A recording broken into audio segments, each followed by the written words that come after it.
Good morning, my friend. Hey, So, how are you? life is wonderful.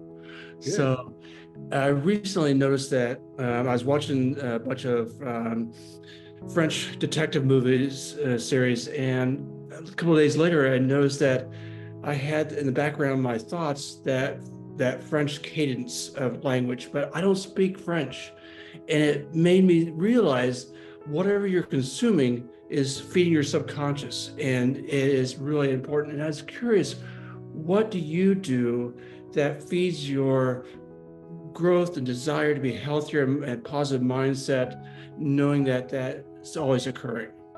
Yeah, so that's a great, and it's so true because you can only process and be aware at so much at a time, and the rest of it just goes into your subconscious, as you said, Jeff. And like for instance, last night I'm up here at my place. Last night, you can see on the side a huge TV. I could have sat here and did a mind melt and just watched something on TV, and I do that sometimes. But instead, I reflected on my day of skiing. I took notes on that. I knew I was going to be doing this today. I read a couple chapters in a couple books that I'm reading right now that are all about improving consciousness. This morning I had a surprise call. I was about an hour ago. Jim Defner, a dear friend of mine, leader in consciousness as well, called me. He was going for a walk and was thinking about me, and we had a 20-minute discussion, incredible, just full of energy and dynamics and all emergent thought. Right. So we pick and choose what we put inside of us. And I'm very intentional on that. I don't, it's funny because one of my daughters, loves to watch horror films. I have no interest. If they want to watch it, tell them, go to your own room. I don't want to see it. I don't have any interest in that. And we think, oh, it's not really going to bother you, but it does. The stuff that's recent. And so, when we talk about emergent process, that process, and as you know, we talk about lead from the future, act in the now, about 80% of the stuff that we have stored in here is not useful to take us to that emergent self, to that point where we can actually become the dominant force in our life.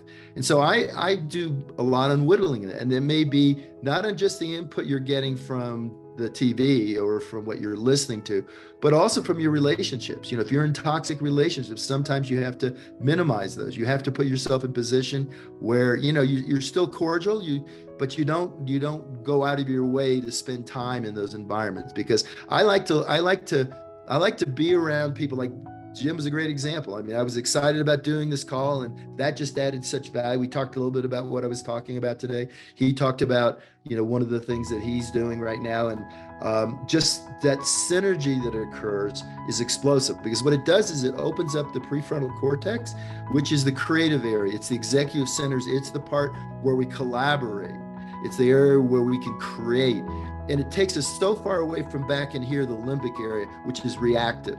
And in the baseline, as I was showing with culture and with society and with all the stuff going on in the world, it's important to know what's going on, but it's important to also realize in your sphere, what do you have control? It's kind of like the serenity prayer for alcoholics, right? You got to know what you can change and what you can't change, and have the wisdom to know the difference between the two.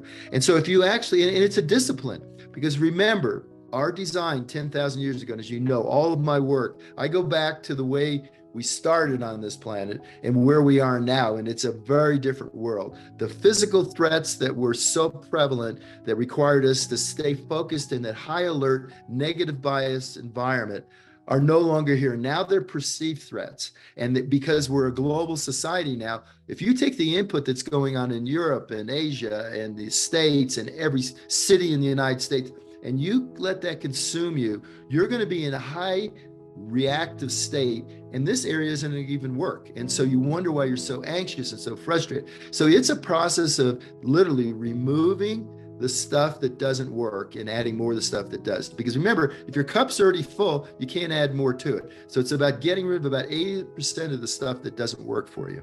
Perfect. Thank you. You're welcome.